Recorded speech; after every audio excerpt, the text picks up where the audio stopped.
Wow, after 3 days, we finally got ourselves out of Lock 19, and we're back underway. In this video, we make our way down the Erie Canal. We finished the 163 miles from the Three River Junction to complete our trek down the Erie Canal. And, you know, I admit it's a bit of a blur going back through the locks because there's a lot of them. So we just included some snippets here in this video of the journey and some of the highlights. And at the end, we make it down the steps, which is locks 6, 5, 4, 3, and 2 all together at Waterford or Troy. And yeah, we spent the night in Waterford and picked up a couple things there in the town before making our way down the Hudson River.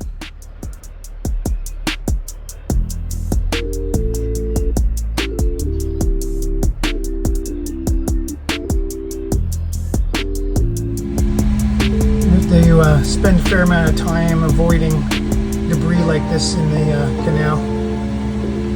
There's quite a bit of it.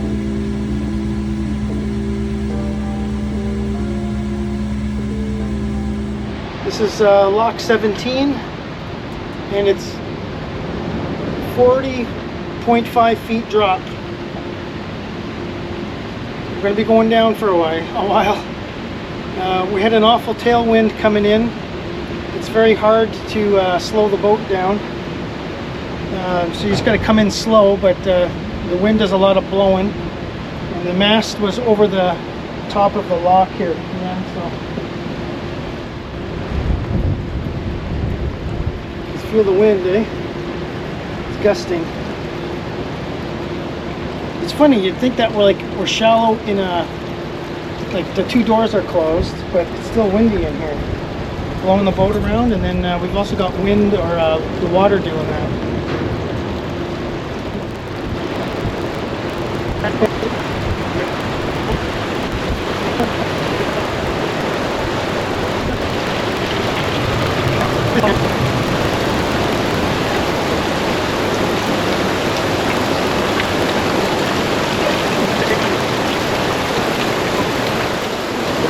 So we actually gained a percent charging from entering the canal to here, just sitting here with the solar panels. We went up from 95% to 96%.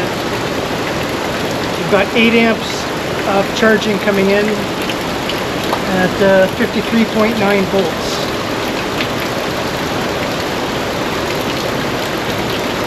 And I motored the last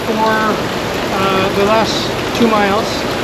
So I went from 95 to 93, then we had the circle for half an hour, but I did it really slow, and we didn't use any, so it was 92, and then it went up because we were just coasting. Now we're 95 or 96. So when traveling east, I went 163 miles, but the Erie Canal itself is 338 miles. It goes all the way from Lake Erie to the Hudson River, and Lock 17th is the 17th lock. So when you'll be traveling east from Three Rivers. The first lock was 23, so still a ways to go. I'm about a third of the way down the canal, and Lock 17 actually is one of the highest single lift locks in the world at the time of its construction. And it's a pretty significant engineering feat. It was a 40-foot elevation change for this lock. Holding on to it was pretty difficult because of the wind.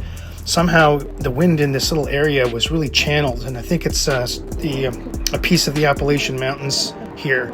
So there's some wind funneling that goes on. So we had an east blowing wind blowing us east. It's pretty significant. So as a tailwind, kind of trying to hold on to the ropes on the lock was pretty difficult, but yeah, we made it okay. So between Lock 17 and 16 this year in April, May, the Rocky Rift movable dam was actually damaged during some heavy rainstorms, and it caused a 2 to 3 week closure of the canal.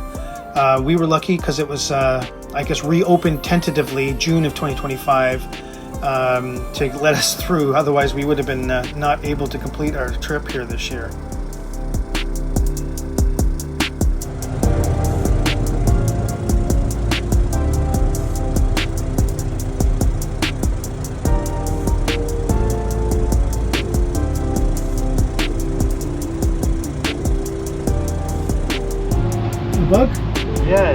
is big.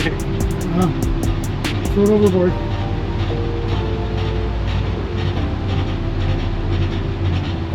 Look. Oh yeah, one of those. What is that? You want to pick the close one? Well, I'm going to try to land there, and then you walk it up. Are we walking it We've up? got a bit of a tailwind, okay? So I've got to slow down, and then, but you've got to be on the shore with the stern line, okay?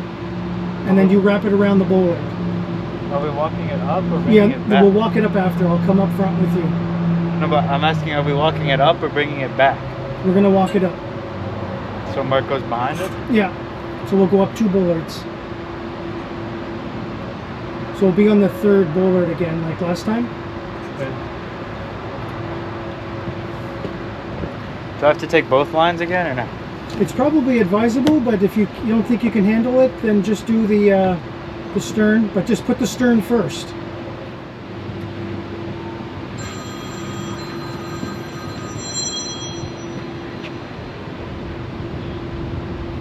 Hey Mark. Yeah, lots of room, just docking, just come in behind. Just David's about to jump off, so we'll catch you. We'll leave enough room behind us. Yeah, okay.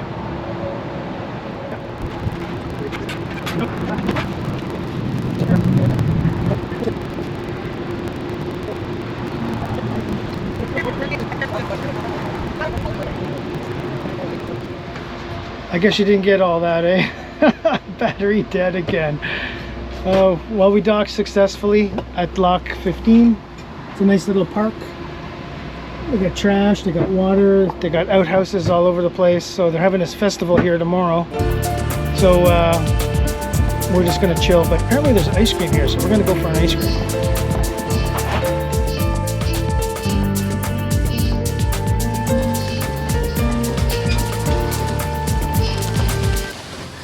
A dream was born years ago. A beat-up sailboat, no engine, no instruments, just a vision of open waters. Countless hours were poured into learning batteries, wiring, and solar, turning that old gas boat into an electric Voyager. This channel humbly shares the lessons hard learned through that DIY journey. For 6 years, the dream grew, step by step, until finally, 1,100 nautical miles were sailed from Hamilton to Nova Scotia, breaking free from the dock. Join this adventure, exploring new seas, tinkering along the way, chasing freedom with no fixed horizon. Subscribe and sail along.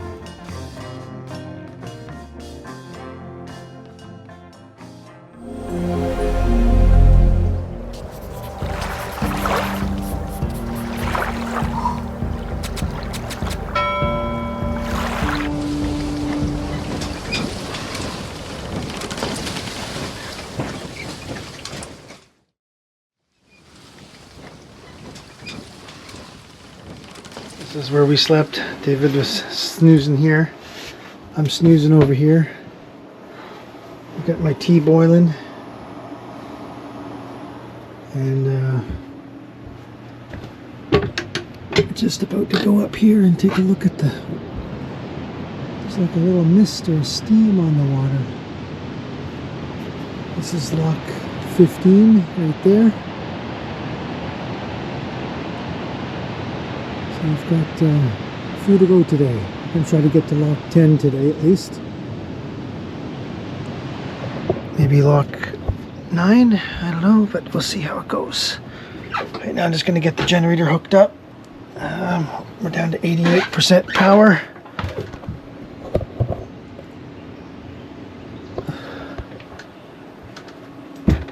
And because we didn't run the generator when we got here yesterday, we probably could have, but I'm going to run it this morning for about an hour and get us up over 90.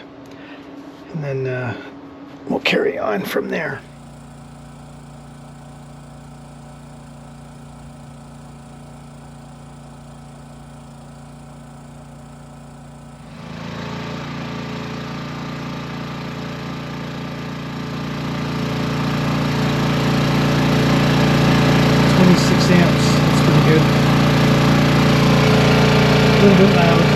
So at 1500 watts, it looks like it's doing 5% of my battery every half an hour. So We were at 88, and now we're at 96, and I started at 10 to 7, and then I stopped it at 7:26, so 25 minutes, I guess, or no, that'd be 35 minutes. So 35 minutes, I went from 88 to 96, and running all the instruments right now. Got the chart plotter on. I turned the switch on, but I didn't hear it start, so my switch is off for the power.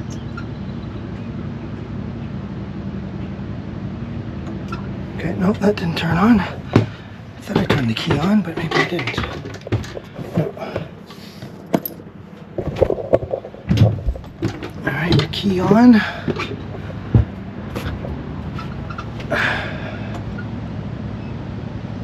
I heard my little beep.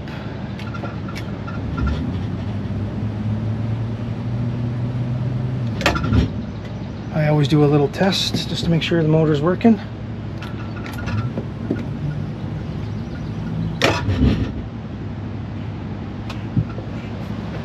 So yeah, no, that's all good. And we're just waiting for 8 o'clock to be able to go into the lock, and then we're going to make our way down, hopefully to lock at least 10. We're trying to get to 10 today. Apparently 11 is really big, lots of places to stay, but it's a train station, so the train like literally goes right through there, so it's a loud one. So if we can make it through there by end of the day, then we'll end up at lock 10. And if we can get to lock 10, then we only have to do lock 10, 9, 8, 7, 4 more locks, and then we'll be at the guard gate where we can stop up and wait for lock 6, 5, 4, 3, 2, all of them. You have to, once you go in, you have to have all of them. So there's David. Oh yeah, no problems.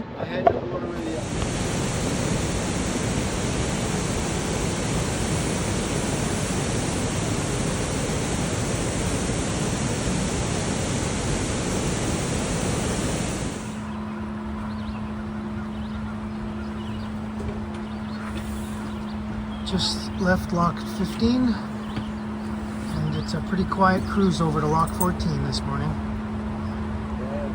Tree branches that they collected here from the really bad storm that they had.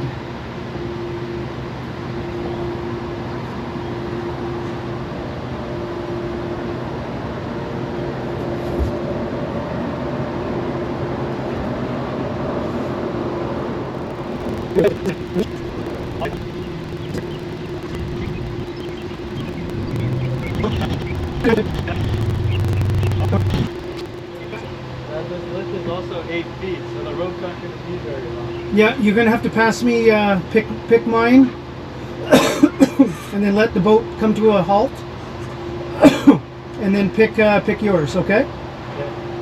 The next lock is 8 miles. 8 miles? Yeah. Okay, so 2 hours. Yeah. Yeah, I'm aiming at it. 3 more. 1, 2. Yeah, I see it. Third last one. That's for me. Yeah. So the technique in the end that we found that worked best was we would call out the rope hanging on the side of which one we were going to grab. So we both knew which one it was. And then because we only had one boat hook, David would pick up the rope with the boat hook and then pass it to me. I would slow the boat down, but not enough to stop it. So it's still kind of rolling forward. So then as the boat passed along, I would go up front, grab the rope, and then David would go to the front again and then pick up the next rope closer to the bow. And then we would be holding on as the lock descended. Made it successfully.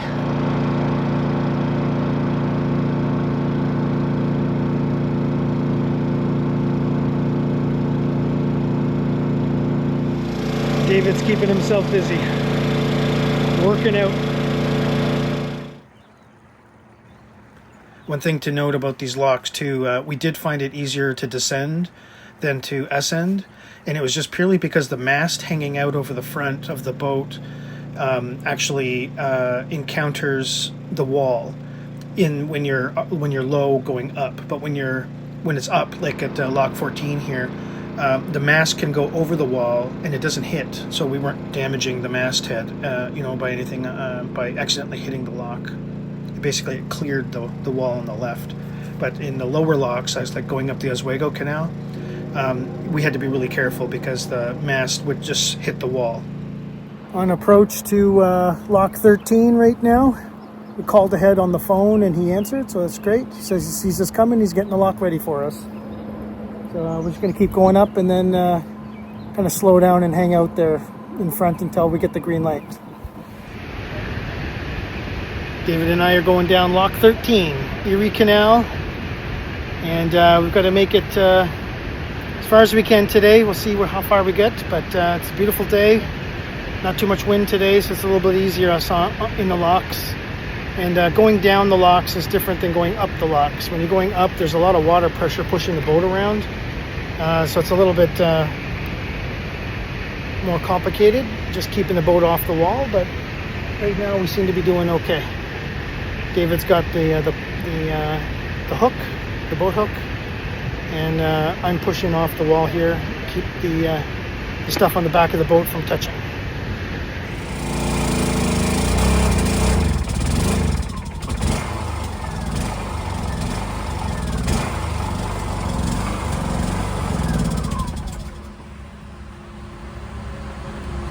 Ran out of gas. Time to fill her up. We're at 96%. Just happened to time that right. I don't know why the screen's not showing up here.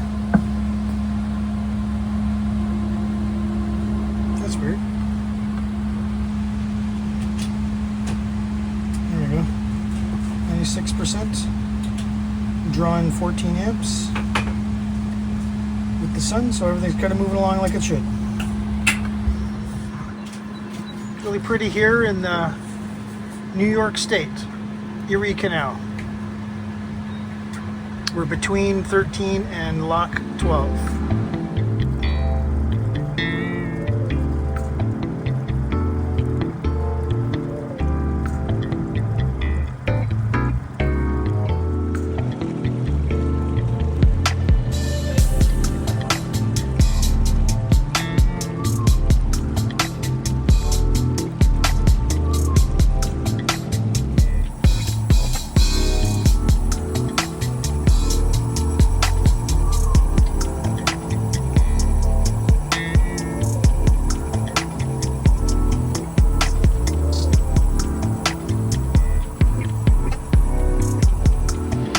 Well, we made some good progress today. It's Saturday. We're going to be stopping at Lock 11 in Amsterdam, and then we're going to look for a gas station to go refill up our gas can. And pretty calm out. How you feeling today, David? Pretty tired. Tired? You said yesterday was the first day you didn't have to take a nap? Yeah. Today you feel like taking a nap? Probably, but I don't think I will. It's a low activity while we're on the boat. We just sit here, but we managed to get the batteries up to 100%. So we said, well, let's just wear them down. So we're doing 4.5 miles, and we're expecting that we'll be at around 93% on the batteries. Right now we're at 95, so we're pretty close. So we're thinking that we can do 1% of our battery brings us 1.5 miles. Because we times 1.5 by 4.5 and we got 6.7. So we should be around 93, 92%. And so it looks like we're about a mile away. So we're getting there. Got a nice sunny day. So we're getting lots of sun charging, solar charging. And this stretch had some really weird markers. They literally had us slaloming between the greens and the reds. So we think that maybe something got loose and moved funny. So we were following the markers and it was taking us out of the channel. And then you can see over here, I don't know what's going on with this map, but it's showing us that we're like 4x4ing through through the ground, so something's not lined up right. Anyways, we're gonna dock in Amsterdam and then see if we can maybe find a hamburger. Sunset at Lock 11? Lock 11, right?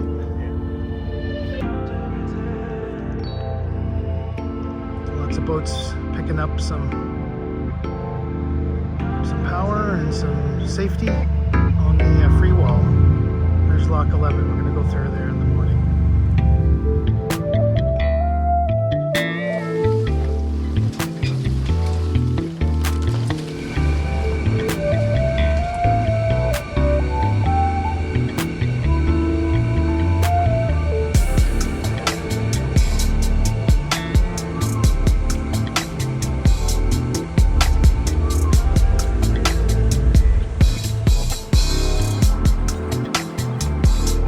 Amsterdam.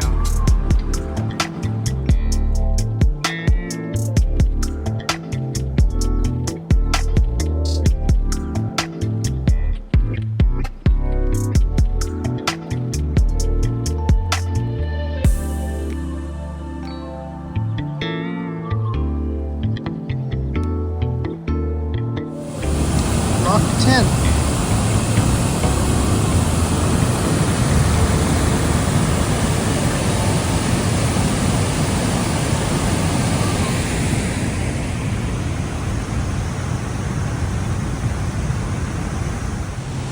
The lockmaster is cutting Mark's boat hook in half so that he can squish it back in there. Mark was just trying to push off the dock, the wall, and the boat hook broke in half or bent. So maybe they can somehow figure out how to get it in there that way. It's nice of him to help him with that.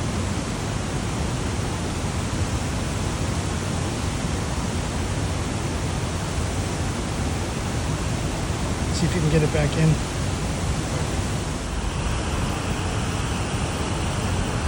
Waiting our turn.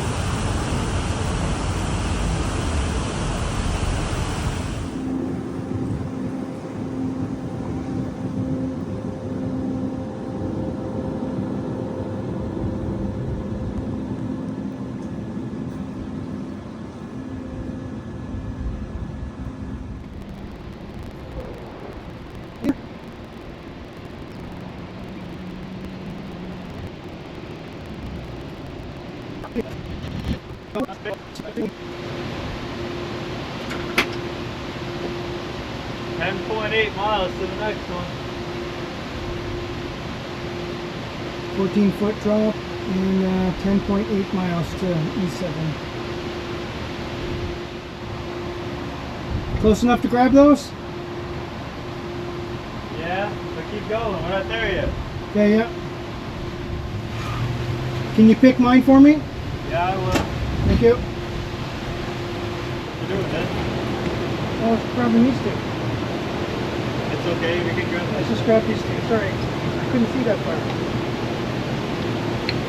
You need to wear gloves in the canals because the ropes are full of algae, barnacles, all kinds of stuff growing on them.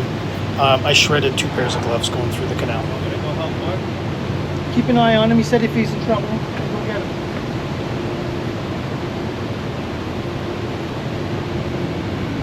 Think he looks good? Going down yet another lock. This one is Lock 8. Last one for the day, and we're going to hopefully make it to Lock 7. Going down.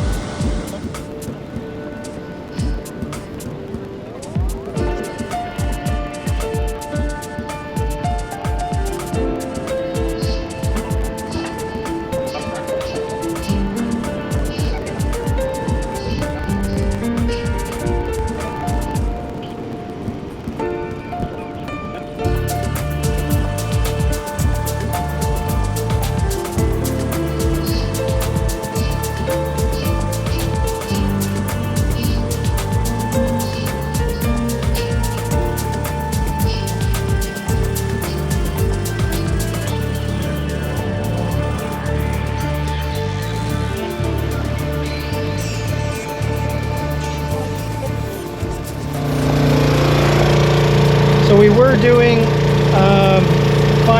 4 knots, 5 on the boat speed, and then 4 knots speed over ground. That slowed us down to 3.2 knots. Just hitting those waves and shaking around. It's not very pleasant to actually speed down that much. And then we wobble for about 10 minutes from the waves bouncing off the shore. I'm just glad that this mast is secure. That'll be like 500 pounds falling on me. Coming into Lock 7, we've got a squall overhead. It's nice over here.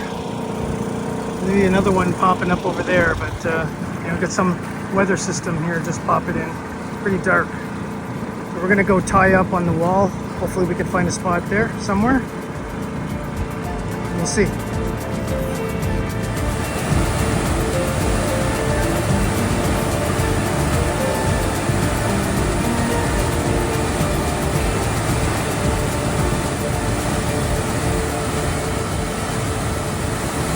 So we had a tough day today. It was a long one. It was hot, 31 degrees. So we decided to call our quits a little bit early. Well, not early, but we've got about 10-15 miles left and we'll be in the Hudson River. So wish us luck tomorrow. We've got the last locks to do. How are you feeling, David? I'm pretty tired. He's pretty tired. It's 31 and it just sucks the energy out of you. So we said, hey, let's duck into the trees here. You can see we're at the lock and they have these nice little parks here beside the lock. So wish us luck. One more day, one step at a time. We're going to get there.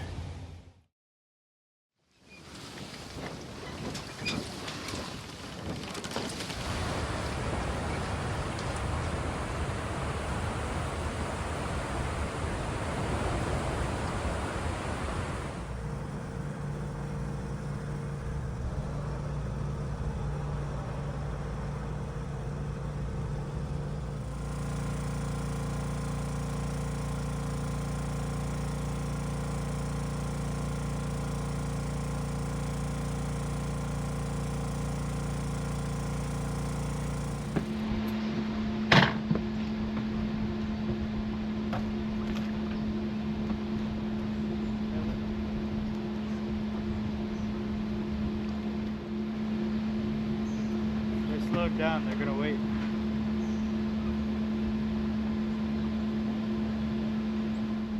Hello. Have a good trip. Good trip. Is the green flashing? Yeah. I think that means getting ready, no? Or it's broken. Well, we're going to be doing a whole lot of waiting here, so David did a good job there. He just jumped on the wall. We're just hanging on till we get a light. So looks like it's red with green flashing, so they're not quite ready yet. They're bringing it up or they're doing something. I can see the other side. The other doors are closed, so they've either got somebody in the lock or they're raising it.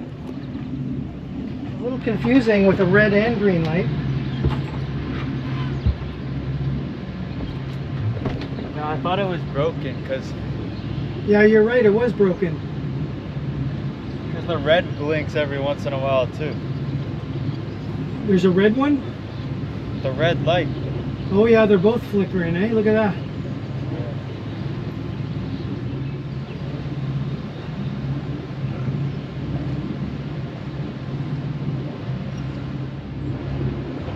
Good afternoon, sir. How are you, sir? Very good, thank you. They look kind of far apart. Yeah, that's kind of what I'm thinking. Let's grab the second last two. So these two here?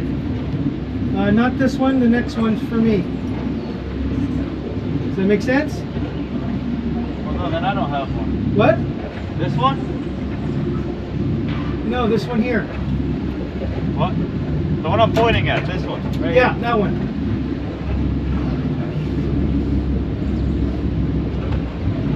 It's also kind of far apart. Okay, coming.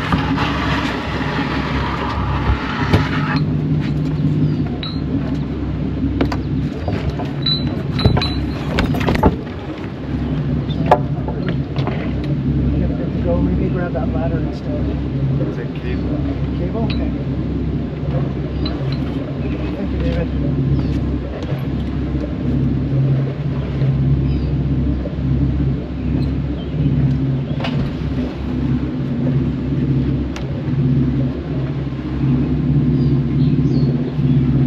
$33 feet, this one, right? They're all 30. 30 feet?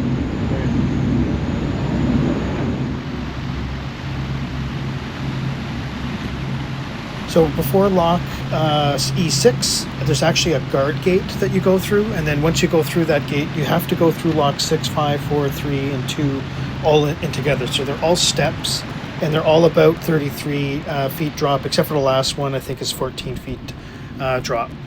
And then you're in Waterford and on the Hudson River. Woohoo!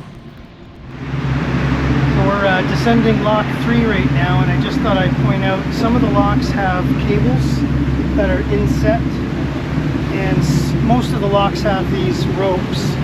And over here, these are all almost 30 feet drop, each one of them, because we're dropping about 150 feet for 5 locks. We've got one left to do. These ropes, I find that at the bottom you don't have as much lateral movement as at the top, so it's difficult because the boat swings out quite far. When the water's going down, there's a little bit of river current, and then when the doors open, there's a back current that comes. I have to hold the dinghy from hitting the wall, like I'm a couple inches from the wall there. And my Starlink dish is sticking out a bit, so it's a kind of a danger area. And then sometimes I swing out way too far and I'm having to pull back the line in, but it's not, it doesn't go fast. So, you know, I could get close to the other boat on the other side. So I try to stagger when I'm coming in so that I'm not right next to a boat. And that'll at least give me a bit of swing room. You can see now I'm quite a bit further out, but I was actually out really far. I was hanging on to the end of the rope. And that's another thing, is that not all the ropes are long enough sometimes. It's like luck of the draw. Maybe they get cut or something and they raise it a couple feet and retie it. And then the line is not quite long enough to reach the bottom.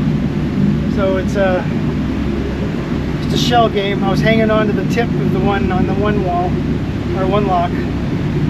But the rope ahead was just fine, so just luck of the draw.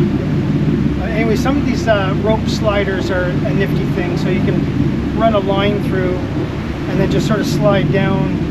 I would think if you were solo, that would be an easier way to do it. I'm very glad David's here. 2 people working these locks is a hell of a lot easier. Yeah, this is lock 2, and it's pulling me out way into the middle. Not going easy. I can't pull us back.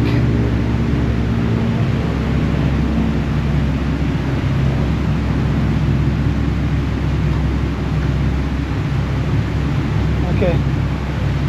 We could stop going down now.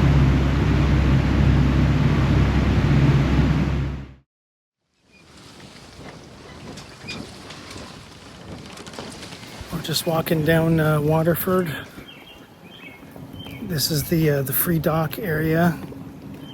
If you come during the day and you get here in time, you can actually pay them, and they have showers back there that you can stay in. It's $5 for the showers in the washroom. Otherwise, they do provide some porta potties up there, but no showers.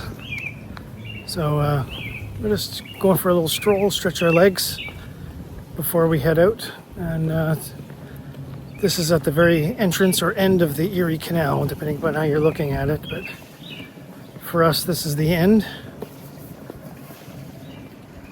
And this is a designated camping area. So they have people, we met a few people that were riding their bicycles and then basically camping or tenting. Seems kind of cool. And this is the bridge over to, it's called People's Island, or Peebles Island. Yeah, there's a path you can kind of meander around the outside of the island. So there's a couple things to do nature-wise around here. There's a lot of, looks like bullwhips and stuff like that. It's kind of swampy. and it's been pretty quiet. We've got a little breeze tonight. It's supposed to rain or thunderstorm at 3, and then we're off at 6:30. So we'll be trying to make Hoppano's at the Catskills tomorrow, which is about 40 miles. So it'll be a long day, 10 hours, 12-hour day, but hopefully we'll get there in the daylight. We should get helped by the current somewhat, and we're going to have tide with us in the afternoon. So hopefully we make some good progress.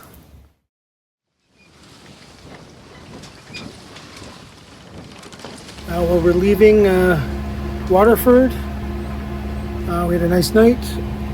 The sun is coming up. And it's 6:30 in the morning. And we're heading to the lock. So Lock 1, Troy Lock. And then that's the last lock we have to do. After we're done the lock. Oh, what a big fish that just jumped there. After we're done the lock, we'll be having current with us for about half an hour. Then it'll be slack tide. Then we'll have current slowly building up against us to be a knot and a half. Good morning, Mark. Mark's hanging tight out here, waiting for us.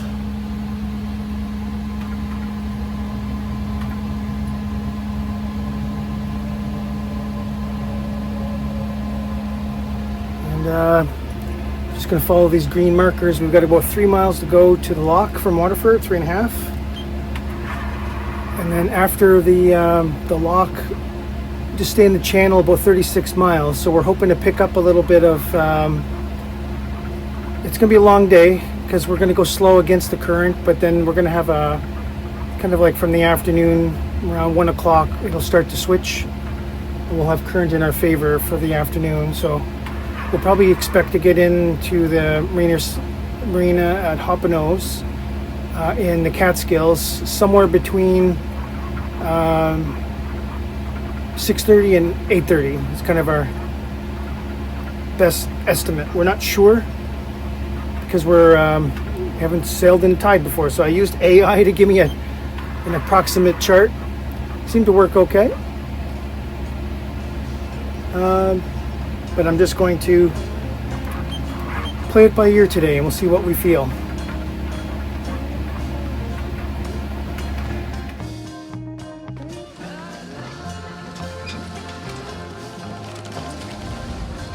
That's kind of funny. I thought I was recording something, but no.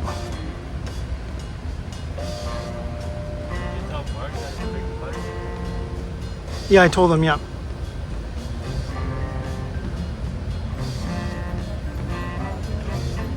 Yeah, he's got the technique down, I think, now after so many locks. Anyways, you can see that there's these big pipes where they have markers, which is nice. The other locks didn't have that, and then they have these big pipes. So David caught us with the midline, and then he went forward.